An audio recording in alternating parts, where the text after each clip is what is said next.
Hello YouTube viewers, welcome to my channel Science to Technology. In today's show, Science Thursday, we're going to talk about healthy soils. So let's dive right into it. Now, if you're a bit confused why the heck I'm covering agriculture so much, is basically somebody made a very huge donation, and the more I researched into it, the more I liked the topic, so I'm covering it.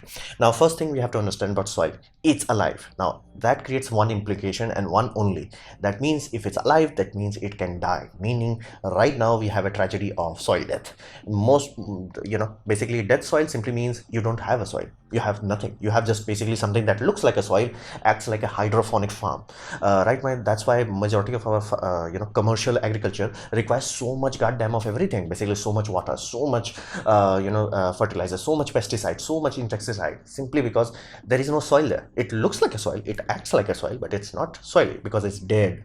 So soil is alive. You have to understand this one aspect of it. And the ecosystem that we are talking about, basically what you can find in the forest floor, it's complex. Like how complex? Basically, there is a bartering going on. There is trading going on. There is basically stock market at that point in time. You can literally have microorganisms interacting with each other, where it's like, you know what, give me some sugar, give me 5 units of sugar, I'm gonna give you 10 units of phosphor. Yeah, that happens. Like real, this is a real thing. So what does that implies? That simply means plant does not work alone. This is one thing you have to understand. When you see a plant, all you are seeing is the one component of it. A plant is a very complex chain of event. It's a chain of event. It's just one link in that chain. So plant, from a from our point of view, because we can see plants, we are like, plant important, life and all that jazz. Here's the, if plant dies, now from our point of view, it will like, oh, plant died. From nature's point of view, it will like nothing. It's just Tuesday. So this is one thing you have to understand. Soil keeps it all together. What does that mean? That simply means no matter what happens, if soil is alive, soil is like, I got this time. If you have drought, if soil is really good, it's like, I got this. I can endure this. If soil is really good, it can absorb huge amount of rainwater. It's like, I got this. I can manage that. If soil is like good, healthy, alive, it can withstand forest fire and it will still survive. So this is one thing you have to understand. It's alive.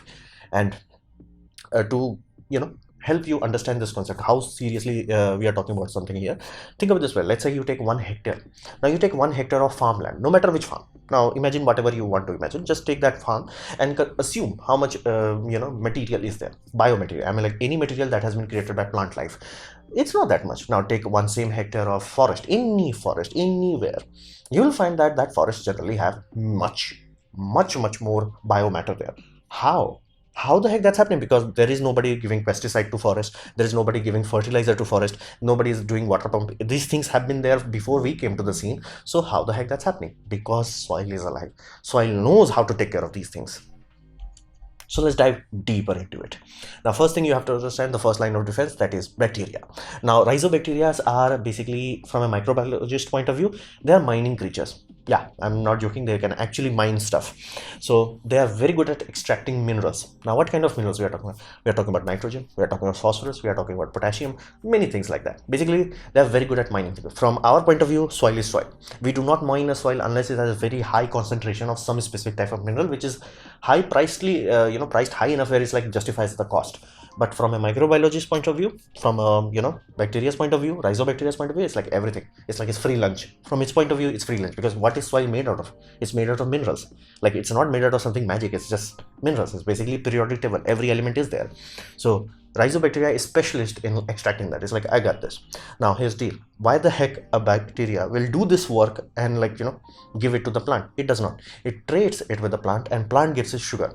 Now you're like, why the heck plant overproduces sugar so much that it's gonna give that? Symbiotic relationship. Inherently, nature evolved all the plants to work symbiotically with it. Meaning, plant from bacteria's point of view is basically a new factory that provides job to these bacteria. Bacteria is like, we need sugar to survive. We're gonna mine the stuff. We're gonna give it to you, and you're gonna do that. Now, this is the common stuff we kind of started to figure out in around early 1800s, and this is a control plant. This is how small you can have a plant if you have no microbiology in its root.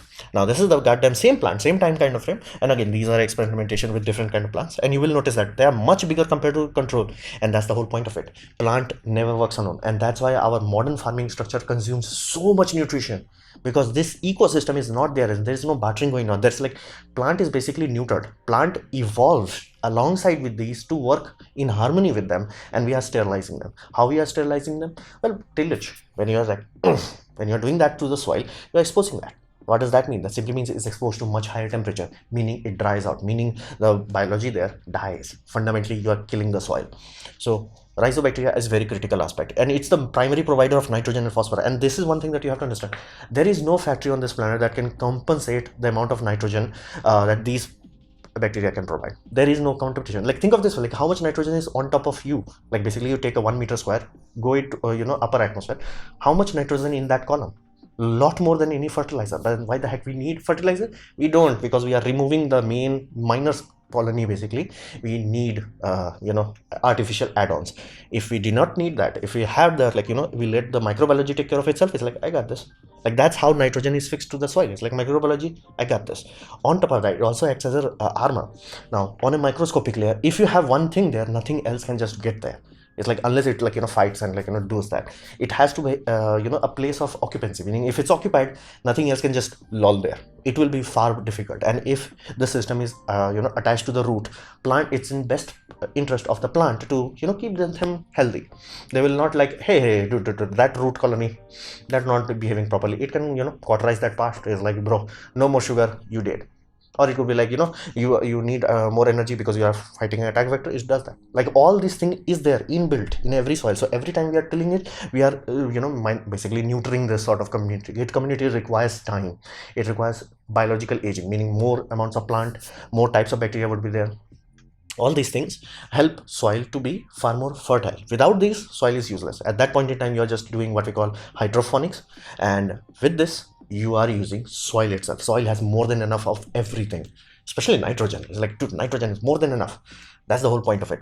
And there is one consequence of it. While they are awesome, they do work, they do have limitation in terms of how far they can go. Meaning, if you have a plant, you plant a root, they can't really go very far. So there is a sphere. You can draw a sphere, and that sphere is the maximum range of these sort of bacteria. They cannot go far.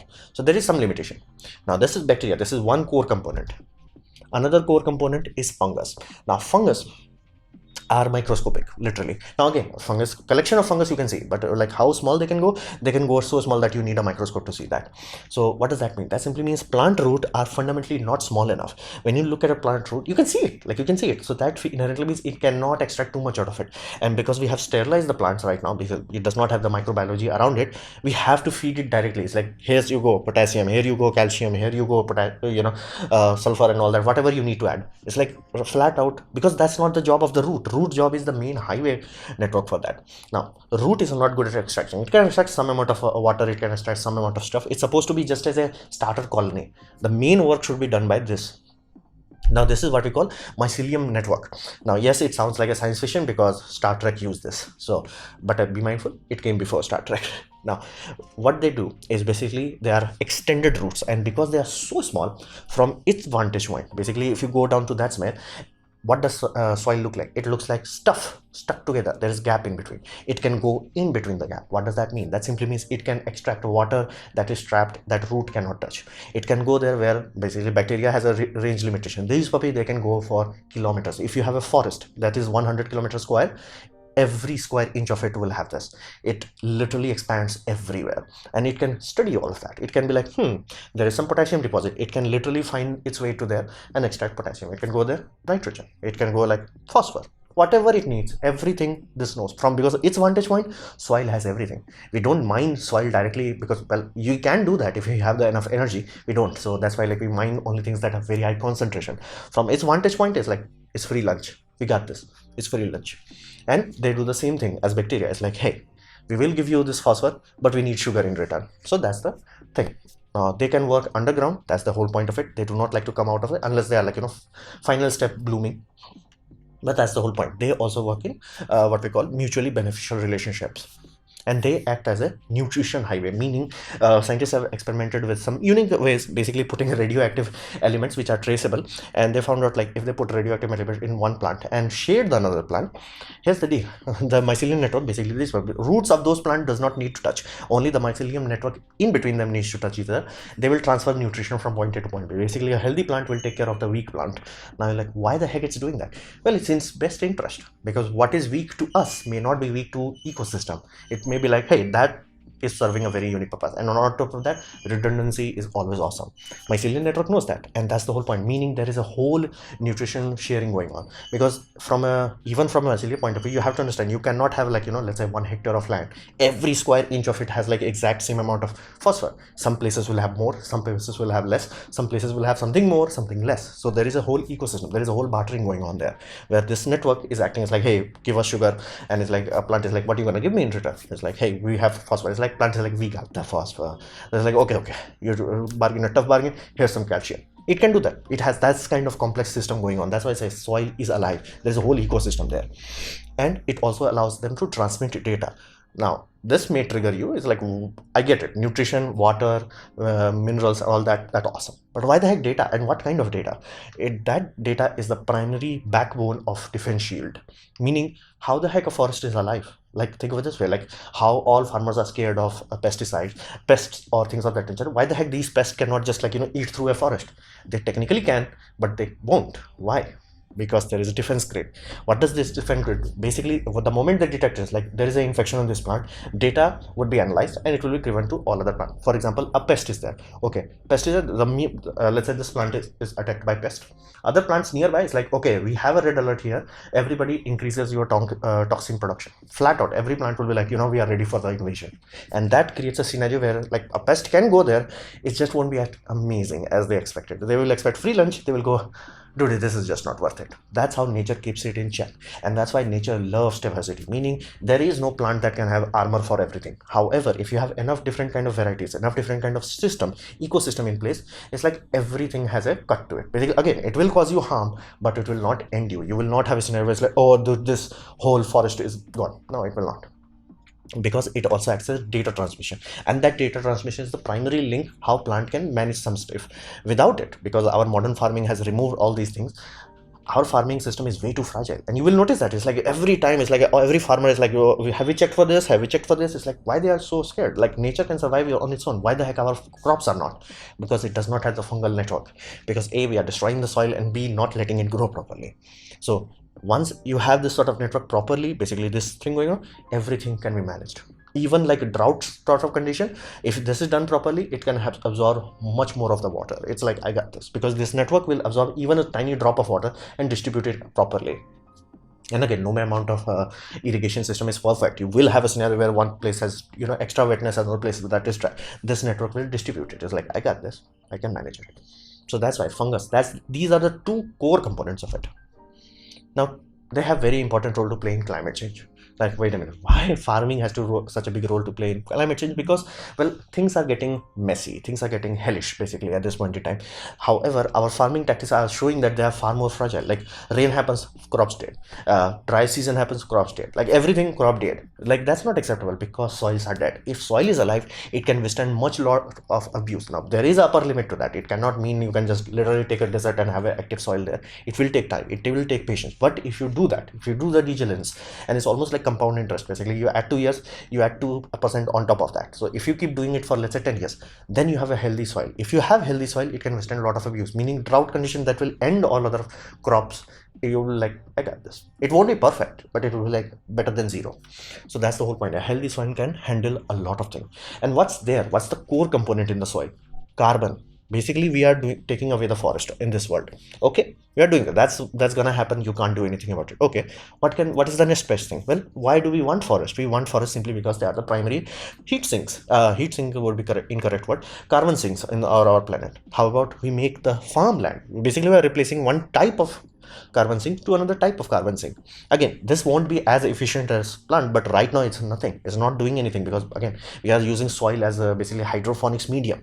But if you allow soil to grow deeper and deeper, all you are doing is permafrost, creating a sort of biomaterial. Like, think of it this way. Right now everybody is worried about this, like, okay, if a lot of new land is exposed because of ice melting, those land will decay and release methane in the atmosphere and carbon dioxide. Not good. Okay, here's steel.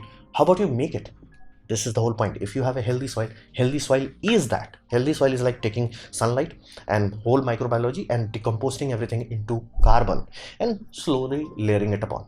You keep doing it, like it will start first few millimeters of the surface, then it will go to 1 inch, then it will go to 10 inch, then it will, like, you can keep going it down, like as the soil life will increase, it will keep doing it. So that's the whole point. It acts as a very good carbon sink. Not perfect, not as good as forest, but again, if you have to have forest versus zero, I would take forest, remove the forest, and like, okay, we need crops, we get this, how about we make this into a double duty? That's awesome.